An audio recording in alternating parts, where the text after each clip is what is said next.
gjatë festës organizuar nga vëllai i madh në shtëpinë e Big Brother VIP Kosova, e cila kishte për qëllim të sillte argëtim, çlirim dhe afrime mes banorëve. Atmosfera festive u ndërprer papritur nga një situatë e tensionuar që përfshiu 3 nga personazhet më të komentuar të këtij edicioni: Albën, Dolcen dhe Limi. Një moment që nisi si një vallëzim i zakonshëm, u shndërrua shpejt në një skenë të ngarkuar emocionalisht, duke rikthyer në vëmendje raportet e komplikuara mes tyre. Ndërsa muzika po luhej me volum të lartë dhe banorët po kërcenin të shpërndar në hapësirën e sallonit, Limi u pa duke ju afruar Albës, me një sjellje që u interpretua nga shumë kush si një përpjekje për afrimitet apo për të thyer akullin mes tyre. Ai tentoi ta merrte nën krah gjatë vallëzimit, por reagimi i Albës ishte i menjëhershëm dhe i prerë. Ajo refuzoi kontaktin fizik, u tërhoq dhe tregoi qartë se nuk ndihej rehat me këtë veprim, duke vendosur kufi të dukshëm në atë moment. Ky refuzim nuk kaloi pa u vënë re, jo vetëm nga Limi, por edhe nga Dolce, e cila ndodhej pranë tyre dhe po e ndiqte gjithë situatën. Në një përpjekje për të shmangur për shkallëzimin e tensionit dhe për ta kthyer situatën në një moment më të lehtë, Dolce i bëri thirrje Albës që t'i bashkohej asaj dhe Limit në vallëzim. Megjithatë, kjo ftesë nuk u prit pozitivisht nga Alba, e cila refuzoi edhe një herë, duke theksuar se nuk dëshironte asnjë kontakt fizik dhe duke kërkuar hapur që të mos prekej me dorë. Ky qëndrim i Albës krijoi një klim të ftohtë mes 3 banorëve, ndërsa tensioni u reflektua menjëherë në gjuhën e trupit, mimikat e fytyrës dhe distancën që ata ruajtën më pas gjatë gjithë mbrëmjes. Limi u duki hutuar dhe i pavendosur, herë duke u përpjekur të qëndronte pranë Dolces, e herë duke shmangur shikimin e Albës. Nga ana tjetër, Dolce u pa dukshëm e rezervuar, duke ruajtur një qëndrim më të ftohtë dhe më të kujdesshëm ndaj Limit, çka u interpretua nga publiku si një shenjë pasigurie dhe shqetësimi për situatën e krijuar.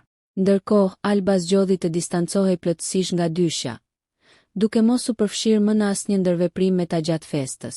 Ajo u pa duke qëndruar pranë banorëve të tjerë, por pa e fshehur gjendjen e saj emocionale, e cila duke e rënduar nga situata. Ky reagim i saj u lidh drejt me deklaratatë e mëparshme që Alba ka bërë brenda shtëpisë, ku ka pranuar hapur se ndjehet e lënduar emocionalisht duke parë ish të dashurin e saj, Limit, të ndërtojë një lidhje të re me Dolcen, dhe pikërisht në të njëjtin qati.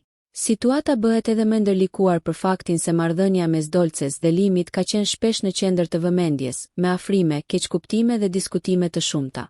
Prania e Albës në të njëjtin ambient dhe ndërveprimet e pashmangshme mes tyre e kanë bërë këtë trekëndësh emocional një nga temat më të ndjeshme dhe më të përfolura të këtij edicioni. Pas incidentit gjatë festës, tensioni mes 3 banorëve u reflektua edhe në orët në vijim, ku vëzhguesit vunë re se komunikimi mes tyre ishte pothuajse inekzistent.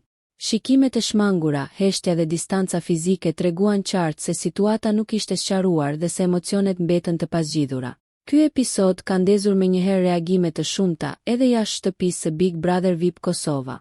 Në rrjetet sociale, publiku ka shpërthyer me komente, ku një pjesë shprehen në mbështetje të Albës për qëndrimin e saj të prerë dhe vendosjen e kufive personal, ndërsa të tjerë mbështesin Dolcen, duke e parë si të vendosur në mbrojtje të lidhjes së saj me Limi. Nuk ka munguar as komentet kritike ndaj Limit, të cilat e akuzojnë atë për sjellje të paqarta dhe për nxitjen e situatave të tensionuara mes 2 vajzave. Raportet mes Albës, Limit dhe Dolces mbeten kështu një nga boshtet kryesore të dramës brenda shtëpisë, duke garantuar zhvillime të reja dhe përplasje të mundshme në ditët në vijim. Publiku mbetet në pritje për të parë nëse kjo situatë do të sqarohet përmes një bisede të hapur, apo nëse tensionet do të thellohen edhe më tej. Duke e kthyer këtë, nëse ju pëlqeu kjo video shkoni në kanalin e YouTube-it Big VIP Albania Kosova, që e gjeni në bio. Mos harroni që të bëni subscribe dhe të klikoni butonin e zilës që të informoheni për videot më të reja.